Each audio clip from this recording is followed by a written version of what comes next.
Stephen. Well, first of all, just looking back at that fantastic result against Celtic at the weekend, and now you've had time to sort of mull over it. I mean, how significant a result could that be for St Johnstone?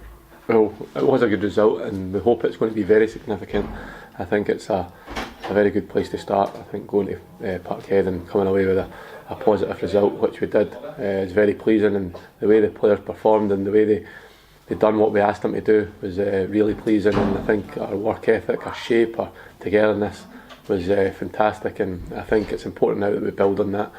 I think there's no point in going there and then going back to our old ways, if you like, and I think it's really important that we build and we try and go into the Dundee game with a sort of positive mindset and look to go and get a positive result. And how pleasing for you also was it the fact that you had, I think it was 8 of your new summer signings and 3 of them making their debuts in that match? Is that, does that show how much you've got a team there who are capable of a lot more this season? Yeah, I think it does. I think it probably is a credit to them, the 8 players and the 3 debutants, and also the other players as well. I think they took on board what we were looking for in the 2 weeks leading up to the Celtic game, and we worked them really hard, and we asked them to do like their jobs and what we wanted them to do, and listen, they took it on board and done it to the letter of the law. And it's a good sign moving forward as well, because it's probably something that I haven't been happy with of late. So no, I'm delighted with them, but again, it's just a start. I think it's important now that we go on and we've got to look to go and kick on now. And we always said that, like, judge us from probably after the transfer window, but I said to the players last week, no matter what happened last week, we're going to improve, and luckily enough we got the good result, but we need to keep improving, and we will keep improving, and hopefully we keep picking up good results. And of course you face Dundee this weekend, and as you say, you want to keep that going. Won't be easy against them as well, who've come off the back of their first win in the Premiership as well. Yeah, definitely. They've had a good start to the season. I watched the game last week and had a good performance.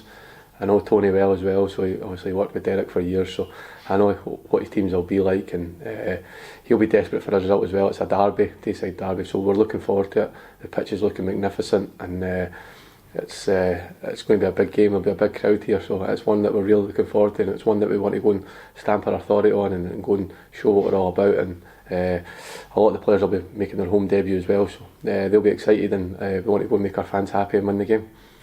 And you have been having a look at Sven Sprangler, and I understand you're quite keen to sign him. What's the update on him? Are you likely to be able to sign him? Yeah, so he played last night in a game, so fingers crossed. We've got a meeting tomorrow with the SFA, so hopefully that goes well, and then we'll just try and progress things as quick as we can. So fingers crossed that can get done, but we've got to sort of get through the red tape as such. And what can he bring and add to your squad, do you think? Well, he's certainly got good pedigree. He's a good age. He's 28. He's had an injury last season, so he never played much, but he's a good player. He's aggressive. He likes to win the ball back. He's disciplined, and he's good in the ball as well. So he'll bring a bit of steel to that midfield, and he'll allow others to go and do what I want them to do as well. So no, it's one that we want to do, but there's still a few hurdles to go yet. And what are the hurdles then that you need to cross with the SFA? Yeah, so we need a permit, and then they also need to agree for him to go for that permit. So we've got a meeting tomorrow, so hopefully we've got a presentation to present, so hopefully that goes well, and then fingers crossed we can get that through. And of course the transfer window closes at the end of the week. Are you likely to bring anyone else in before then, as well as Sven? Not sure. We're working on a couple of things, so I spoke last week. I probably would like to bring 1 or 2 others in, but it probably depends, and I don't want to be bloated as well. So we'll see what the next few days bring. You never know in these situations, so somebody might pop up and something might happen with our squad as well. So we'll see what happens.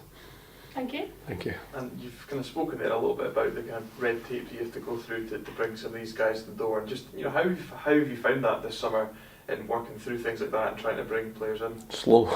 No, it's been hard. I think obviously we've been behind the sort of 8 ball, as I've said before in the past, and I think with the markets as well, like the loan markets, a lot of players become available late, and then obviously we start our League Cup campaign early, so we were very late. The injuries didn't help as well, and I've probably had to react to the injury situation that we've had as well, and probably other things as well. So it's been a good learning curve, and I think we're getting to where we need to be. I think the last 2-3 weeks we've had 20 players, outfield players on that training pitch training well, so that bodes well as well, and that means people have to up their game, and there's competition for places there, and they know that now. So if you've got the shirt, then you need to keep it, and then if you've not got it, you need to work hard to try and get in the team. And you spoke last week about the kind of joy of having around 20 first team players in training, and obviously we saw the kind of fruits of that in the result against Celtic. And do you think now we're starting to see what your St Johnstone side looks like with more players fit, more additions, and that you can kind of mould the team a little bit more to your style? Yeah, definitely. I think we're getting there. We're getting to where we want to be. We've got long term and mid term and short term plans, but I think it's still going to take time. It's not going to just be instant. There's a lot of players to bed in what I want to do, and like I say, I hope we keep improving. We've got young players now as well, so I hope they keep improving, and that's what we want to do as a staff. We want to keep them improving, and hopefully the team bears the fruits of that, and we can have a successful season.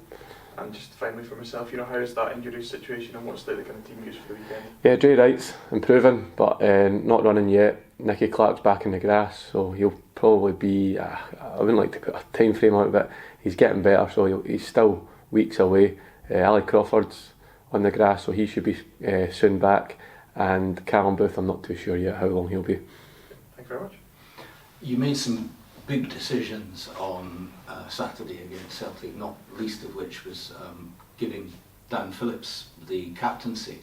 Is that something you will do again, move things around if you think it's necessary? Yeah, listen, I made a decision last week. I played the team that I think would be best suited to playing Celtic, and obviously from results previous I had to change the team because we didn't have the results that we wanted. So I've did that. I'm prepared to make big decisions. I think I've shown that since I came in. So I think I want to make decisions that's right for the football club as well. So moving forward, I want to make, I say, like, you call it big decisions, but I think it's the right decisions I want to make. So I'm comfortable with making them, and Dan Phillips done very well.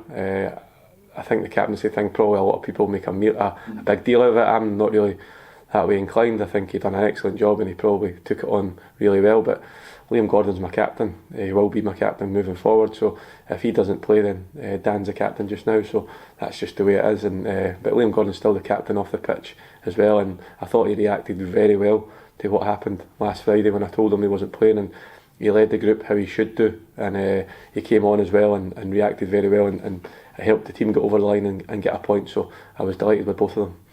And Dimitar Mitov did an amazing job again, but it has to be said, Joe Hart was worked hard as well. Were you slightly disappointed that actually one of those didn't go in? You're always, I wouldn't say disappointed, but it would have been nice. I think it was probably a fair result that we could have stole at the end, but Celtic had their opportunities as well, so they had the lion's share of possession as well. But I thought it was a very resolute performance from a team, and it was everything we asked them. So I wouldn't say disappointed with one of them not going in, but I think it was credit to Joe Hart as well. He showed good concentration because he probably wasn't busy until that second half, and then he pulled off 2 good saves, and Liam Gordon had a good opportunity from a header as well. So it was good that we created 3 opportunities, and hopefully we'll take them on Saturday against Dundee.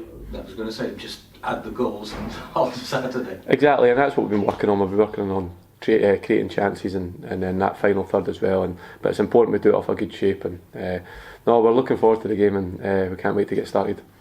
Best of luck. Thank you.